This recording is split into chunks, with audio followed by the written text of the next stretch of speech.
માર્કેટે positive reaction લીધું. Similar વેમાં બંધન bank છે.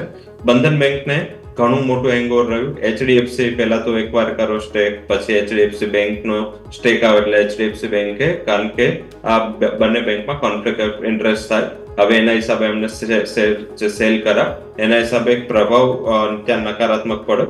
સાથે આસામમાં કંઈ પણ પૂર જેવી પરિસ્થિતિ આવે ત્યારે સૌથી પહેલો આ બેંકને હિટ થાય, કારણ કે એમનો લોન પોર્ટફોલિયો ત્યાં વધારે છે. હાલાકી જે અસેટ ક્વોલિટીના નંબર છે એ અસેટ ક્વોલિટીના નંબર ગયા ક્વાર્ટરના છે, અને જે પૂર જેવી પરિસ્થિતિ થઈ હતી કે જે પ્રોબ્લેમ કદાચ આવી શકે એ ચાલુ ક્વાર્ટરમાં આવી શકે.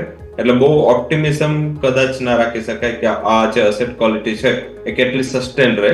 તો મારા હિસાબે મીન્સ કે આ લેવલે 14% ઉછાળા પછી લેવું થોડું રિસ્ક છે. હા, ડેફિનેટલી ગત ક્વાર્ટરના જે અસેટ ક્વોલિટી કમ્પેરેટિવ પિયર્સ જે પ્રાઇવેટ બેંક છે એના કરતા તો સારી આવી હતી. પબ્લિક સેક્ટર બેંક સિવાય જો કોઈ એક બેંક હોય જેની અસેટ ક્વોલિટી સાઉન્ડ છે એ અત્યારે બંધન બેંક છે.